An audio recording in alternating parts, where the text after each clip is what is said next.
Hi everyone, welcome back. Today we're going to be talking about public opinion and its role in shaping and influencing healthcare policy in the United States. In our forest and tree metaphor, this again is one of the many clouds in the sky that creates reactions and problems and issues and needs on the ground that the system itself has to deal with. Joining us today we have Dr. Robert Blendon. He's a senior associate dean here at the Harvard School of Public Health and the Richard Menschel Professor of Public Health in our Department of Health Policy and Management. He has been a public opinion expert in health policy for at least 3 decades, and I'm sure you're going to find what he has to say quite compelling. If you're a student coming to the United States to study U.S. health policy, one of the things that is just striking to you is the large political dimension in the discussions and debates we have about the future of health policy. It's actually much more so than in many other countries. Why is this the case?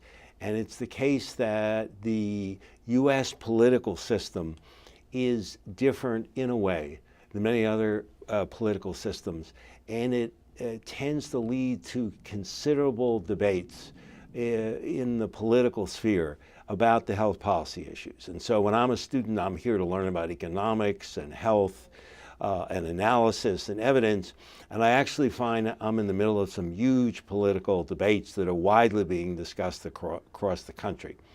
And in the middle of this political environment, it turns out the public opinion, when we're talking about views of average citizens, actually influences health policy much more than in many other countries. So we're going to focus on that today, the political dimension of health policy, the role that public views play, and we're going to sort of do it in 4 segments. And one is to understand this political system that suddenly could make health policy so active in political discussion, and why public opinion is in that. And then secondly, when is it actually important and why is it important? For those of you in other countries, in the United States, your friends and family all have views and on various things, but they often don't influence much. And then every now and then they do. So when does it and not? And then we're going to think about how public opinion is influenced. And if you're from another country, you're suddenly watching the soccer match on US TV, and an ad comes by criticizing the president's new Affordable Care Act, or changing Medicare, or why we need to protect seniors from the type of drug insurance coverage that's being promoted. And it will seem very strange. Why are they doing this? And it's part of a strategy that shapes public opinion in the United States, but it's usually not found in other countries. And then we're going to take the last segment, a quick case look at public opinion around the Affordable Care Act.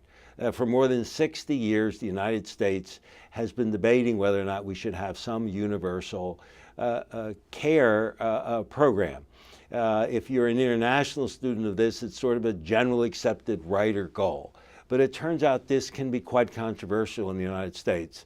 And we'll show what it is and how people actually try to influence the public view about universal coverage in a way that shapes where the policy will go.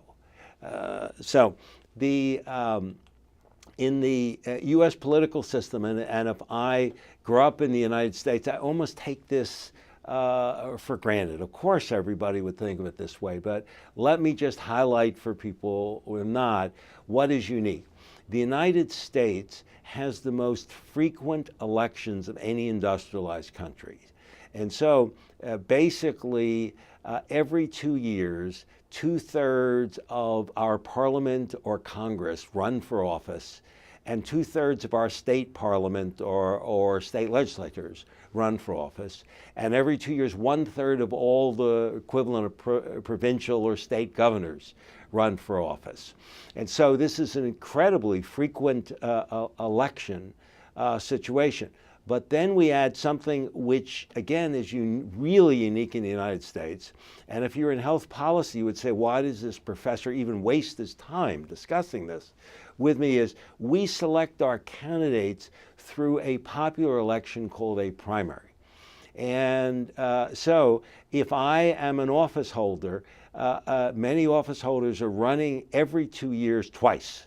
They have to win the party's election. So in other countries, the leaders of the party go on retreat to usually some wonderful beach resort. And at the end, you hear who the Labor Party, or Conservative Party, or Socialist Party has nominated. Here, for those of you not from the United States, Hillary Clinton ran against Barack Obama in the same party in a primary to get the nomination. As a result of this, public opinion, that is, whoever votes, their views count more. They are voting all the time for candidates, first in the election with a party and then second for the general election. And that has changed the whole dimension. If I have to run as a party leader every 2 years twice, I have to pay attention to those people for that. And so public opinion is really very strong. Now, it wouldn't matter if public opinion was important if everybody in the public agreed. This is really simple. We all agree on what health care should look like in the United States, and let's get on. Let's stop debating it. It turns out that the major political parties and their constituencies don't agree on what health care should look like in the future in the United States. So you have constituents not agreeing, political parties reflecting that difference. And it's very, very powerful. And so added to that, if someone is listening from Switzerland, you will identify with me immediately. But Switzerland and the United States are the only two countries that have referendum, that is popular votes on health policy issues. For this, it's done at the state level. So in Massachusetts, if you enroll as a student, you would discover that we just had a vote on whether or not what is often called physician-assisted suicide, that is, people who may be dying with serious illness, could ask assistance from a physician whether or not it should be legal to do, as it is in the Netherlands, for that. This decision was not made by a special commission of the Parliament or a committee of ethicists or a distinguished group of physicians. It was put on an election ballot. And by 1%, the public in Massachusetts decided we wouldn't do it. Had the 1% gone the other way, we would have physician-assisted suicide in the state. So this has made public views uniquely important. Those of you are looking at a slide on a screen, and what it basically makes a point which I would not find in most of Europe. That is, if you ask people in Europe who should have the major role in fixing healthcare in Britain and Sweden and Germany, a very large share of people would say the government should be the centerpiece. What this shows you in the United States, that our two major parties are Democrats and Republicans, and they do not agree on the most fundamental question. Who should have the major role in fixing health care in the United States? And Democrats overwhelmingly say, of course, the federal government. What else could you expect? And Republicans say, absolutely not. They have a relatively minor role, if not. They should not be the core of where we decide issues. It isn't that different for our state or provinces. In countries like Spain, they actually have decentralized the provinces, and people feel better that the province makes the decision about it, but they see government as central. In the United States, one of the parties, Republican Party, doesn't see government at any level about doing that, and that shows up every time there's a question. If you're a student enrolled at Harvard from another country or even from the United States, many of your faculty will emphasize that there are a number of things in the U.S. healthcare system that don't perform as well as in other countries. And by the time you finish your program, you're pretty convinced there are an awful lot of lessons that the United States should learn for its own healthcare system. In actual politics in the U.S., we have sort of this genetic issue. That is that people who label themselves as Republicans sort of believe that the U.S. has the best healthcare system. And it doesn't look like which course you take or what you read influences that.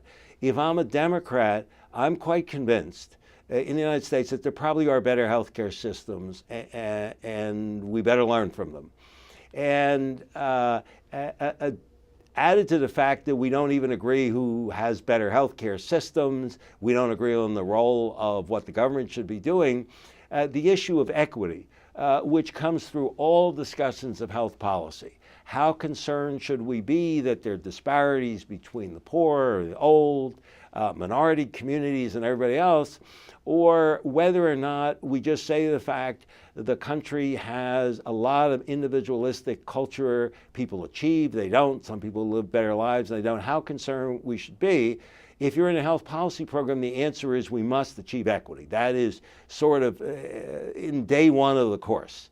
But if you actually look at public opinion in the United States, it's divided by party, with the Democratic Party having a very strong concern for how we narrow the gap between the bottom third of Americans and the top third, and the Republican Party feeling it's a much more individualistic achievement culture. And that, yes, there are problems and you have to put safety nets under people, but it's not a top issue. Why this is important is that every issue that's debated in the U.S. is wrapped around these values. Role of government, how concerned you are about equity, who has the best healthcare system. Added to this, if I come from a country which may be very religious, but the religious views don't get involved in health policy, you'll be struck by the fact that the U.S. is almost 40 years since we made a decision that abortion should be available as a right to women in the middle of almost a civil war. Continued battles over restrictions, payment, when it's available for that. These battles are actually divided between parties. Over time, the Republican Party has become the party that feels that abortion needs to be limited. It is a moral threat to the future of the United States and to yet to be born infants. The Democratic Party has become a party that women should have a right to choose, that the legislation should be wide in terms of the options available. Taken together, this is the politics that shaped U.S. health policy. It's the underlying differences that affect the issues we debate on a day-to-day basis.